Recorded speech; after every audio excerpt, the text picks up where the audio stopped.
그 어느 외딴 마을에 술집이 하나가 딱 생겼다고 합니다. 근데 이로 인해서 조용하던 마을이 밤새도록 그 떠드는 그 술꾼들에 의해서 아주 시끄럽게 되었다고 해요. 특히 이 교회의 경우에는 주일날 하나님 앞에 거룩하게 드려야 되는데 이 술집의 그 술꾼들로 인해서 예배에 아주 큰 지장을 받았다고 합니다. 그래서 그 교인들이 모여서 우리 기도를 합시다. 우리 하나님께 기도해서 저 술집이 아예 불타 없어지든지, 아니면 하나님께서 저 술집을 좀 어떻게 해 주시든지 하는 그 간절한 기도를 합시다라고 하면서 이 성도들이 그 술집에 대한 문제를 가지고 기도를 하기 시작했습니다. 근데 그러던 어느 날 수요일 저녁에 그 비가 억수같이 퍼부었는데 교인들이 한참 기도하는 중에 마침 그 술집에 벼락이 탁 떨어지는 바람에 순식간에 그 집이 불타 없어졌다고 합니다. 근데 술집 주인은요, 동네 교회에서 하나님께 그 술집을 불태워달라라고 기도를 해서 자신의 그런 아주 금쪽 같은 자신의 그 술집이 다 불타 없어서 재산적인 그 손해를 봤다라고 해서 이 변호사를 선임하여서 교회를 소송을 하게 됩니다. 근데 반면에 교인들은요, 그럴 리가 없어, 우리가 기도 때문에 이 술집이 불탈 리가 없어라고 주장하면서 또한 변호사를 고용하여서 맞소송을 했다라고 합니다. 얼마 동안의 이 심의 끝에 이 재판관은요, 아주 도덕적인 그 결론을 내렸는데 바로 술집 주인의 그 소송을 기각했던 것이었습니다. 그래서 어때요? 이로 인해서 술집 주인은요, 너무나도 슬퍼했고 이 교인들은요, 너무나도 기뻐했다라고 합니다. 근데 여러분, 이 재판의 이야기를 들으면서 여러분 어떤 생각이 드시나요? 어떤 문제가 여기에 있었나요? 술집에 대한 문제가 있었어요. 근데 그거에 대해서 사람의 갈등이 뭐죠? 재판의 그 중요 정점이 뭡니까?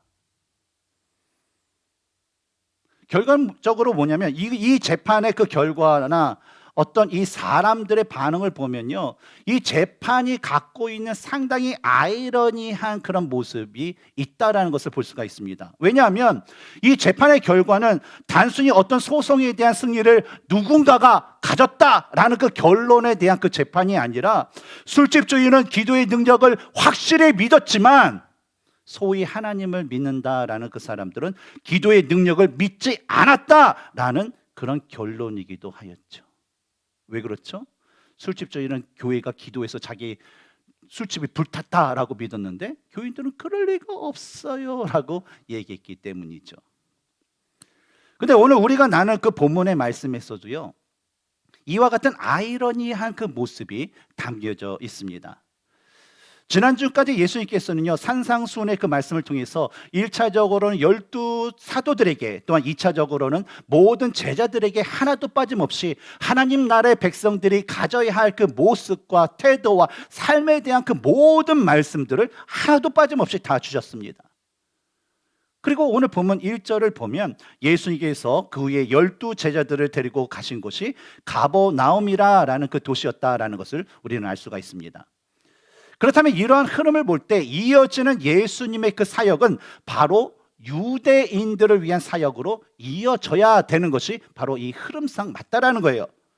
그러나 예수님께서 처음으로 행하신 사역의 대상은요, 바로 이런 흐름과 우리의 생각과는 달리 유대인들이 아니라 바로 이방인 백부장이었다라는 것을 오늘 본문은 우리에게 말씀해 주고 있습니다. 우리가 한번, 그렇다면 이런 상황 가운데 어때요? 이런 상황은요, 바로 오늘 본문이 담고 있는 아주 아이러니한 그 상황의 바로 시작을 나타내고, 바로 예수님께서 이런 아이러니한 상황 가운데 우리에게 주시고자 하는 그 메시지의 그 결론을 바로 본문에 남아있는 9절의 그 말씀을 통해서 우리에게 맺어주시게 됩니다. 우리 같이 한번 9절 읽어볼까요? 시작. 예수께서 들으시고 그를 놀랍게 여겨 돌이키사 따르는 무리에게 이르시되 내가 너에게 이르노니 이스라엘 중에서도 이만한 믿음은 만나보지 못하였노라 하시더라. 오늘 이 시간에는요, 이런 아이러니한 그 상황 속에서 우리가 가져야 할 하나님이 기뻐하시고 원하시는 믿음의 모습이 무엇인가에 대해서 여러분과 함께 나누기를 원합니다. 첫 번째로 우리가 가져야 할 그 믿음의 모습은 바로 인정받는 믿음의 모습을 가져야 된다라는 거예요. 어떤 모습이요? 인정받는 믿음의 모습. 1절을 보면 평지순의 말씀을 마치신 후에 예수님께서 이 제자들과 함께 가신 곳이 바로 가버나움이라는 그런 도시다라고 기록한 것을 볼 수가 있습니다.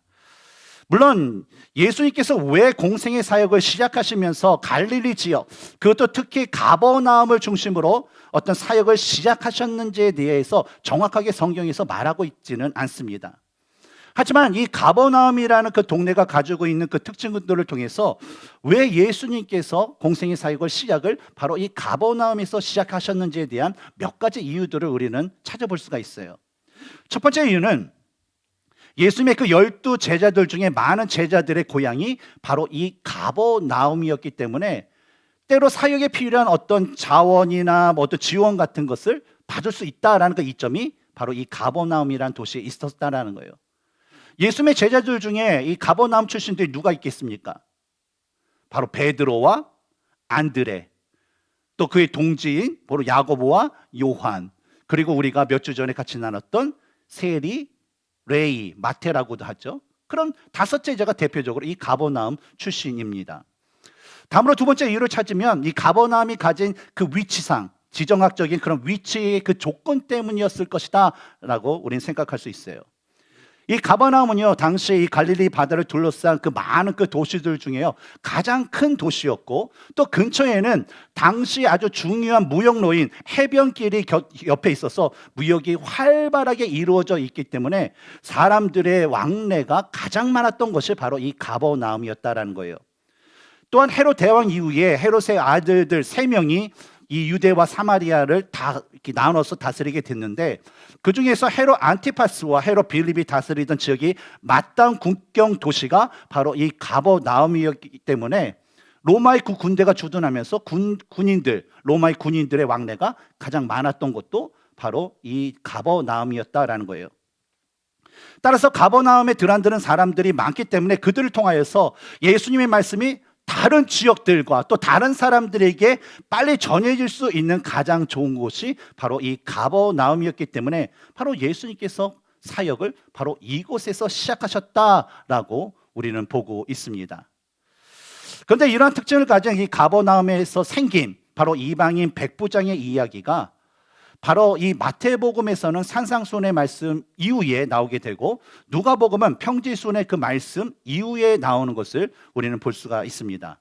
물론 이 마태복음에서는요, 산상수훈 말씀 후에 등장하는 것이 짧게 나병 환자에 대한 그 이야기가 나와요. 그러고 나서 이 백부장의 이야기가 나온다라는 이 약간의 차이점은 있습니다. 하지만 이 시간의 순서대로 기록하는 이 누가복음의 특징을 볼 때에 예수님께서 12 제자를 택하시고 세우시고, 또 그들뿐만 아니라 모이는 모든 사람들에게 하나님의 나라에 대한 말씀을 전하신 후에 행하신 예수님의 첫 번째 그 대상이 유대인들이 아니라 바로 이방인 백부장이다라는 그 사실에 우리는 한 가지 그 질문을 가질 필요가 있습니다. 어떤 질문이냐면, 왜 하나님께서는 예수님으로 하여금 이 이방인 백부장과의 만남을 허락하셨고, 왜 그의 믿음에 대해서 예수님은 우리에게 그 믿음에 대해서 들려주실까라는 그런 질문이죠. 오늘 본문의 내용을 보면 두 가지의 그 아이러니한 그 관계를 볼 수가 있습니다. 첫 번째는 유대 장로의 몇 사람들과 바로 이방인 백부장의 그 만남, 그들의 그 관계입니다. 사실 유대인의 그 장로들과 이방인이었던 이 로마의 백부장과의 그 사이는요, 결코 친해질 수 없는 그런 원수와 같은 그런 자들이었습니다. 왜냐하면 유대의 장로, 이런 사람은 누굽니까? 유대의 장로, 각 지파의 대표적인 그런 사람들이죠. 그러니까 유다의 대표적인 그 지도자들로 바로 여호와 하나님을 믿는 그런 자들이었어요. 그리고 정치적으로는 어떻습니까? 로마의 그 식민 통치를 받고 있는 피지배자층에 속한 사람들이었다라는 거예요. 근데 반면에 로마의 백부장 하면 어떤 사람들이에요? 이 백부장 하면 로마 군대의 아주 상징적인 그런 군인입니다. 그래서 상징적인 사람들로 로마 황제를 신처럼 섬기며 충성을 다했던 사람이자, 바로 정치적으로는 유대를 통치하는 지배자에 속한 그 지배하는 지배자들이었다라는 거예요. 그러니까 둘이 친해야 친해질 수 있을까요, 없을까요? 물론 뭐 매국노 같은 그런 사람들 친해질 수 있죠. 근데 일반적으로 어때요? 결코 친해질 수 없는 관계였다라는 거예요. 근데 오늘 보면 3절을 보면요, 백부장이 유대의 그 장로들을 통해서 자신의 종을 고쳐달라라는 그 간청을요, 바로 예수님께 드리고 있어요. 그리고 4절을 보면 유대 장로들은요, 이 백부장을 위해서 간절히 했다라고 하는데, 이 간절이라는 의미는 뭐냐면 아주 열정적이고 아주 부지런히라는 의미 있어요. 그러니까 어때요? 이 백부장의 그 소원을 예수님께 아주 열정적으로 부지런히, 그러니까 쉽게 얘기하면 들어줄 때까지 그냥 매달리는 그런 열정을 보이면서 예수님께 간구했다라는 그 모습을 우리는 볼 수가 있습니다.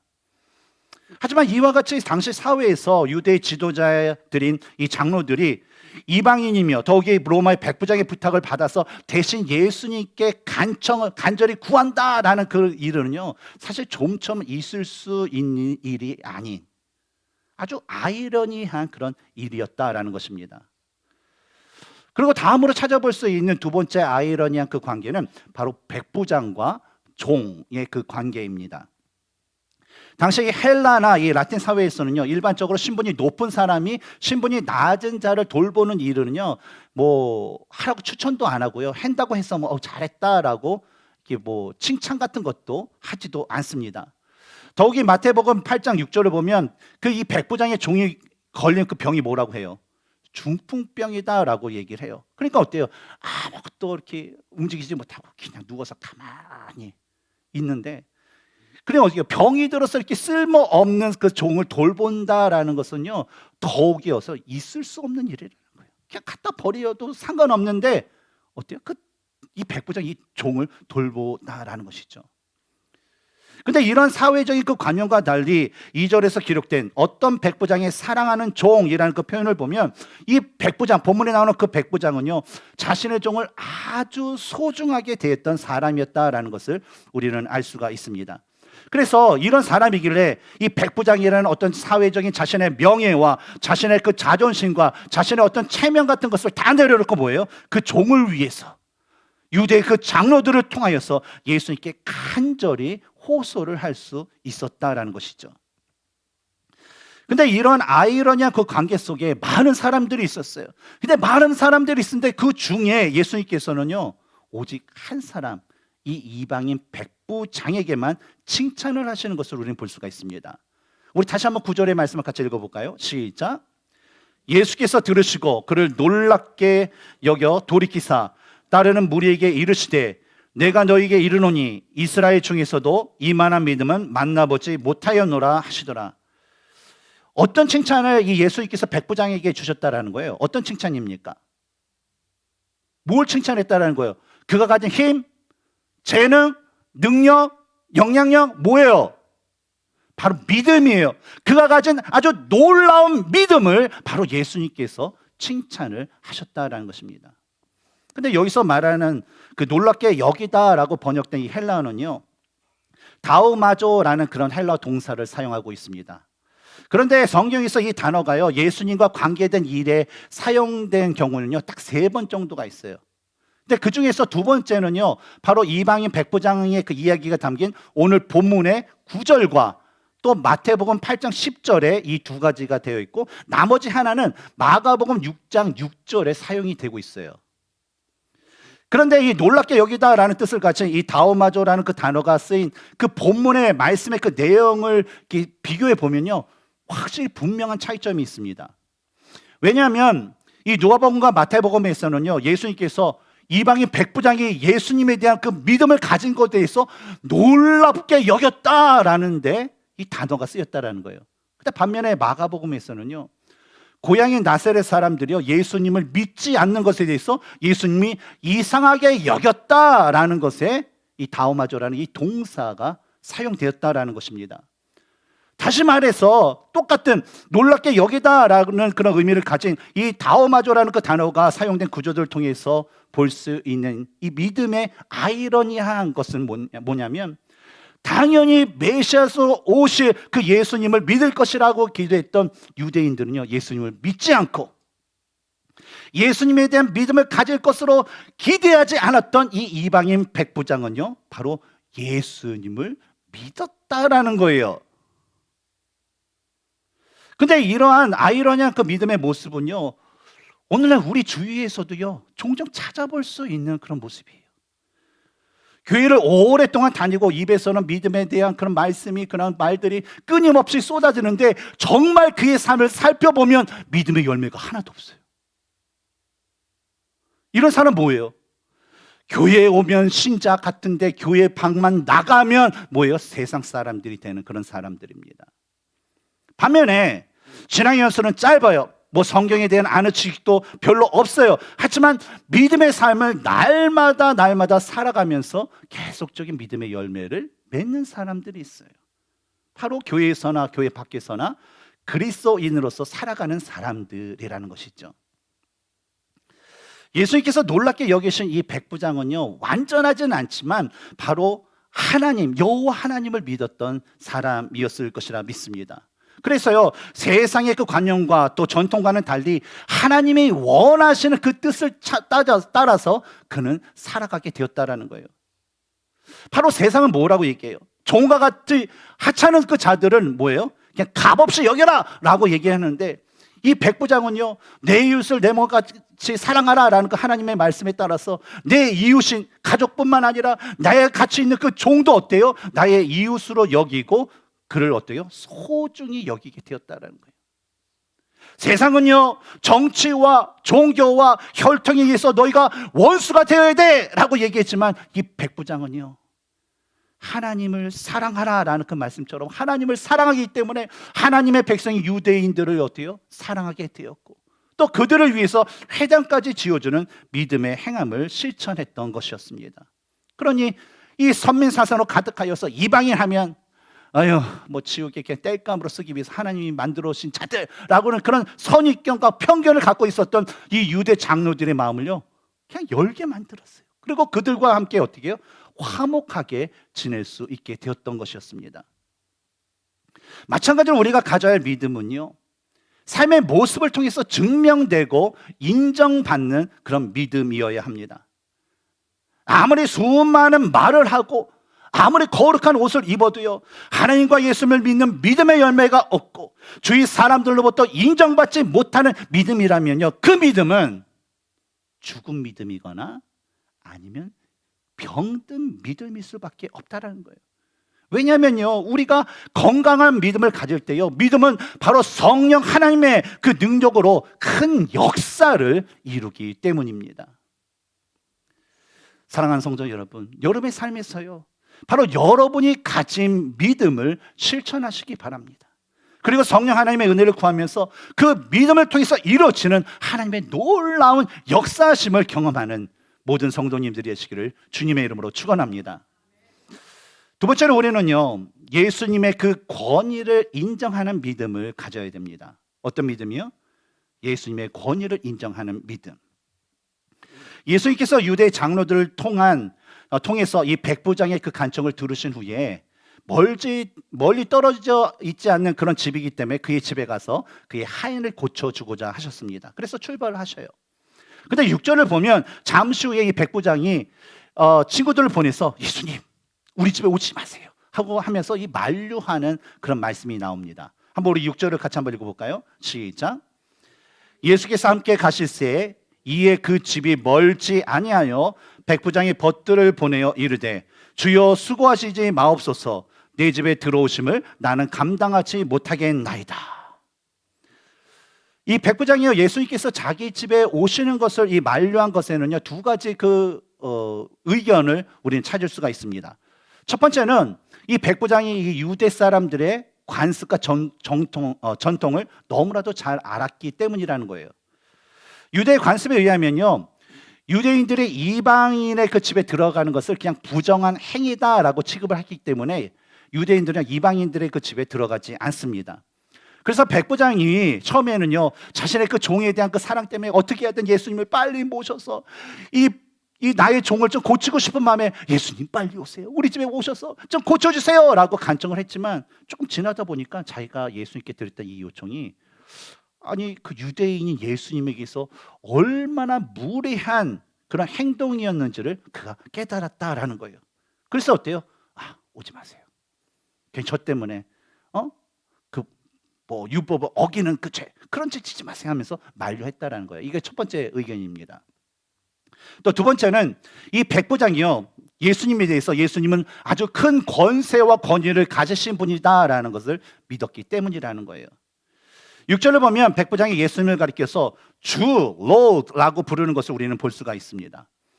이것은요, 유대 장로들이 예수님을 단순히 어떤 그 위대한 랍비 정도로 여긴 것에 비해 이 백부장은요, 예수님은 바로 인간뿐만 아니라 인격이 없는 질병이나 영적인 존재들보다 더 큰 권위를 가지신 분이다라는 것을 믿었다라는 것을 나타낸다라는 거예요.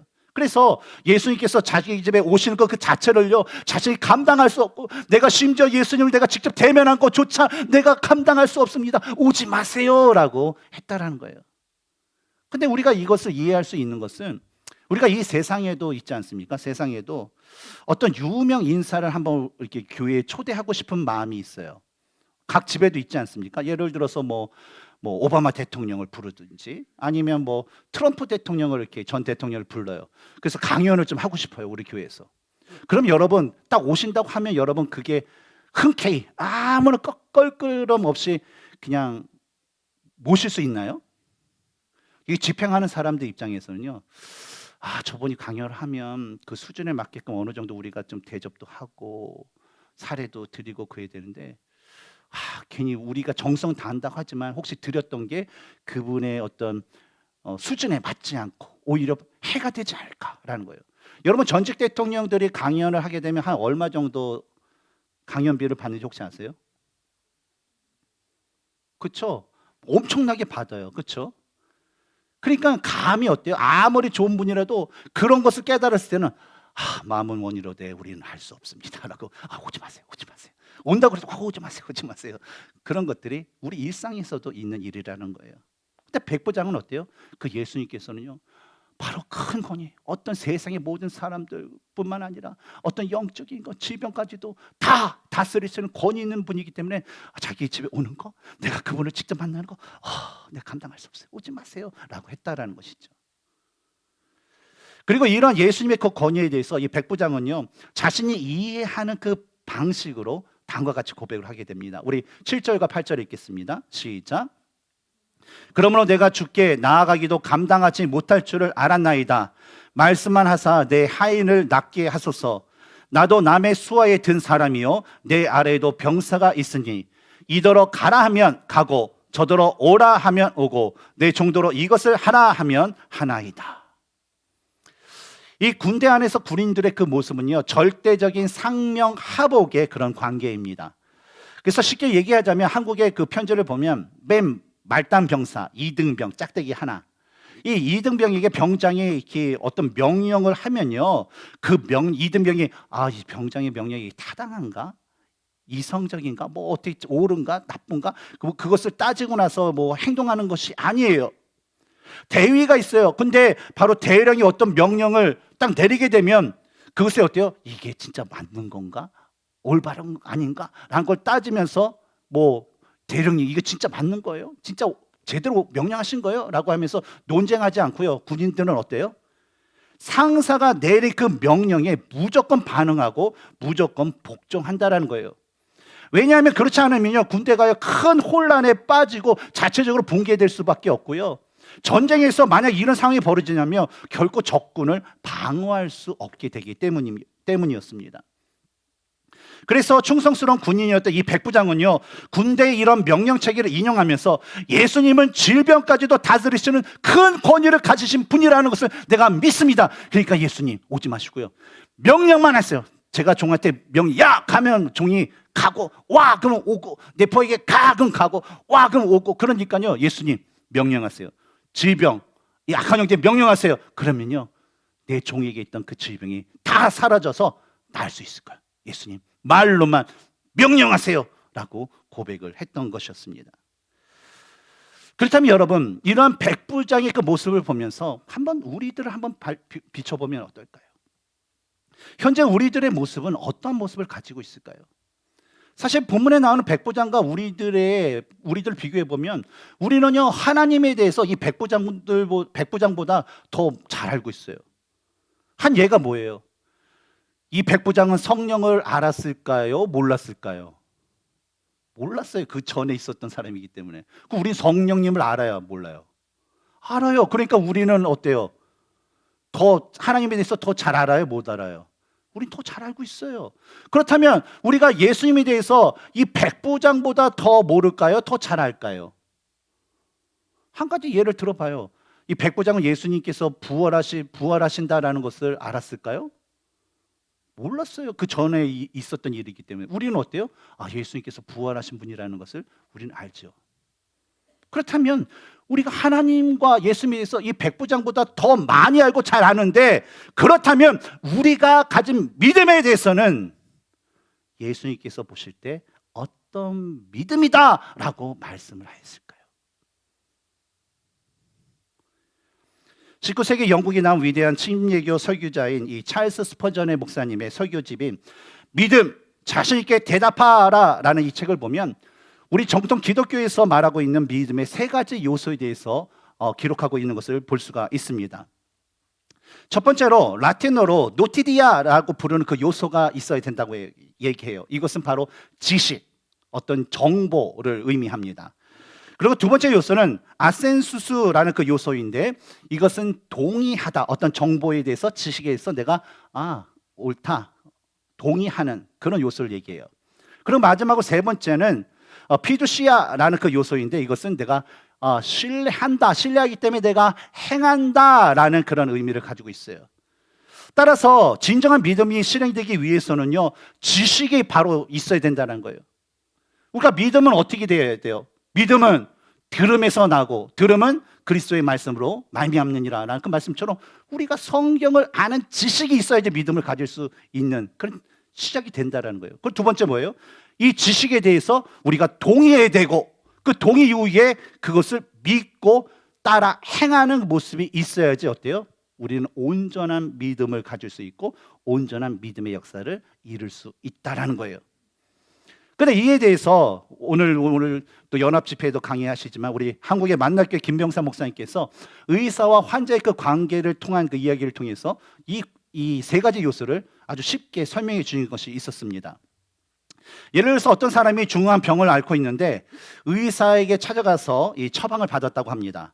그래서 첫 번째로 이 환자가 이 처방대로 먹으면 낫습니다라는 그 의사 말을 들었다라는 거, 그 들은 자체가 뭐예요? 정보라는 거예요. 이해되시죠? 들었으니까 알죠. 그리고 두 번째, 환자가 의사의 말을 듣고 이 처방한 약을 먹으면 낫는다라는 것을 나는 믿는다라고 생각하는 것이 뭐예요? 동의라는 거예요. 그 세 번째로, 환자가 이 처방한 약대로 먹으면 낫는다라는 것을 내가 믿기 때문에 나는 이 약을 먹는다라는 그 말은 뭐예요? 내가 그것을 신뢰하기 때문에 행한다라는 것이에요. 따라서 뭐예요? 우리가 지식과 동의와 신뢰하고 행하는 이 세 가지 요소를 우리가 가질 때에 비로소 우리는 참된 믿음을 소유하게 되는 것이라는 거예요. 오늘 본문에 나오는 그 백부장은 어떨까요? 백부장은요, 예수님께서 크신 권능으로 하나님 나라에 대한 말씀을 전하시고 또한 병든 자를 고쳐주시는 분이라라는 그 소문을요 들었어요, 못 들었어요? 오늘 보면 3절을 보면 나오잖아요. 예수의 소문을 듣고. 그러니까 어때요? 정보, 지식이 이 백부장에게는 있었어요. 두 번째로 백부장은요, 예수님만 만나면 자신의 병든 종이 치유받을 수 있다라는 것을 믿었어요. 그러니까 그게 뭐가 있어요? 그 정보에 대한 동의가 있었습니다. 세 번째로, 이 백부장은요, 예수님을 만나면 자신의 하인이 낫는다라는 것을 믿었기 때문에 나는 예수님을 만나겠다라고 행하게 되죠. 뭐예요? 바로 신뢰의 행함이 그에게 있었다라는 것입니다. 바로 이러한 믿음의 모습 때문에 9절에서 예수님은요, 내가 너에게 이르노니 이스라엘 중에서도 이만한 믿음은 만나보지 못하였노라 라고 말씀을 하신 것입니다. 그리고 10절을 보면 이 백부장이 가진 믿음이 어떻게 열매를 맺게 되었는지를 우리는 볼 수가 있어요. 같이 한번 10절을 읽어볼까요? 시작. 보내었던 사람들이 집으로 돌아가 보매 종이 이미 나 있었더라. 이 신약 성경을 보면 치유에 대한 그 표현을 할 때 두 가지의 그런 헬라어 단어를 사용하게 됩니다. 첫 번째는 오늘 본문의 7절에 이 유대 장로들이 예수님께 저 종을 낫게 하소서라는 그 문구에 쓰여 있는 바로 이아데토라는 그런 헬라어예요. 그리고 다른 하나는 10절, 두 번째 10절에 나와 있는 나 있었더라라는 그 문구에 사용되는 휘기 아이노라는 그 헬라어 단어입니다. 근데 이아데토의 그 치유는요, 일반적으로 우리가 생각하는 병에서 낫는 것, 감기 걸렸네, 근데 기침을 안 해, 열이 없어, 낫구나라고 할 때 이게 어떤 치유라는 거예요? 이아데토의 치유. 그 다음에 휘기 아이노의 그 치유라는 것은 바로 육체의 어떤 질병이 고침을 받는 그 차원을 넘어서 강건하여졌다라는 그 의미를 갖고 있다라는 거예요. 그리고 오늘 본문의 10절에 나오는 휘기 아이노라는 그 단어는요, 헬라 문법에서 현재 분사형으로 사용이 되고 있습니다.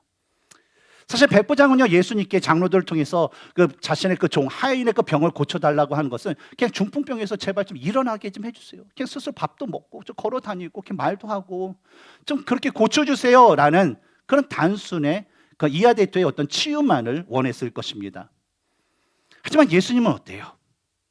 그가 가진 놀라운 믿음 때문에요, 병이 치유되는 것은 물론 이전보다 어때요? 더욱더 강건해지는 그 회복의 은혜를 주셨다라는 거예요. 그리고 헬러 시제가 의미하는, 현재 분사형이 의미하는 바로 하인이 치유됐다라는 것은 그 당시에 치유되고 회복되는 것뿐만 아니라 어때요? 계속적으로 그 치유되고 강건해진 상태가 계속적으로 지속되는 거예요. 그러니까 어때요? 그가 살아가는 동안 강건한 모습으로 살게 되는 그 은혜를 더불어서 풍성하게 내려주셨다라는 것입니다. 그렇다면 여러분, 제가 다시 한번 여러분에게 묻겠습니다. 여러분이 가진 그 믿음은요, 예수님이 보실 때에 어떠한 믿음이라고 말씀하실까요? 사랑하는 성도 여러분, 여러분에게는 믿음의 지식이 있으십니까?